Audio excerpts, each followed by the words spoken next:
بنورنا الدنيا وننشر في الفضاء أملا ونعلي عزم همتنا فمن طلب العلا وصل. بسم اللہ الرحمن الرحیم. صبر، زہد اور تواضع کی حقیقت. ابراہیم ابن اشہب رحمہ اللہ کہتے ہیں کہ میں نے مشہور عارف باللہ حضرت فضیل بن عیاض رحمۃ اللہ علیہ سے پوچھا کہ مصیبت پر صبر کا مطلب کیا ہے؟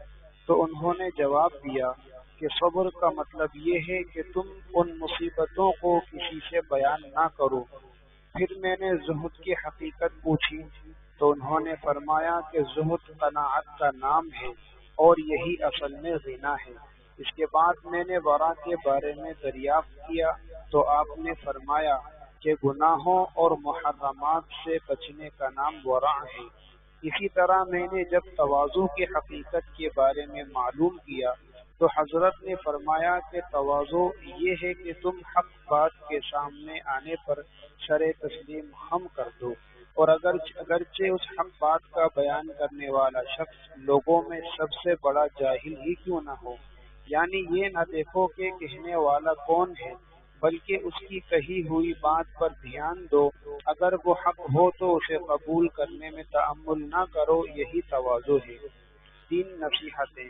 سیدنا حضرت عباس رضی اللہ عنہ فرماتے ہیں کہ انہوں نے اپنے صاحبزادے حضرت عبداللہ بن عباس رضی اللہ عنہما کو نصیحت کرتے ہوئے فرمایا، بیٹے، لوگوں کو دکھلانے، ان سے جھگڑا کرنے یا فخر و مباحات کے لیے کبھی علم حاصل مت کرنا، اور 3 باتوں کی وجہ سے کبھی علم کی تحصیل میں کوتاہی مت کرنا: ناواقف رہنے کا شوق، علم سے بے رغبتی اور علم سیکھنے سے شرم.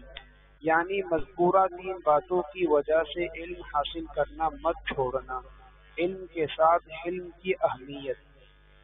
حضرت معاذ بن جبل رضی اللہ عنہ کی روایت ہے کہ نبی اکرم صلی اللہ علیہ وسلم نے ارشاد فرمایا کہ اللہ تعالی نے دنیا میں یقین کامل سے کم کوئی چیز نہیں اتاری، اور لوگوں میں سب سے زیادہ کم صفت علم تقسیم فرمائی ہے، اور کوئی چیز دوسری چیز سے مل کر اتنی مزین اور خوبصورت نہیں ہوتی جتنی صفت علم کے ساتھ مل کر مزین ہوتی ہے.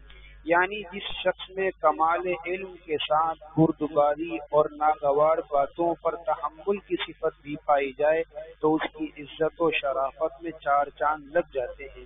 عالم کامل کی 3 پہچان. علماء سے یہ بات منقول ہے کہ کوئی شخص اس وقت تک صحیح معنی میں عالم کہلائے جانے کے لائق نہیں ہے جب تک کہ اس میں 3 صفات نہ پائی جائیں.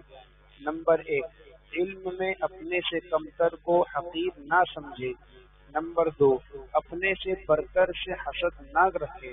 نمبر 3، اور اپنے علم پر کوئی قیمت نہ لے. وفقنا اللہ و ایاکم.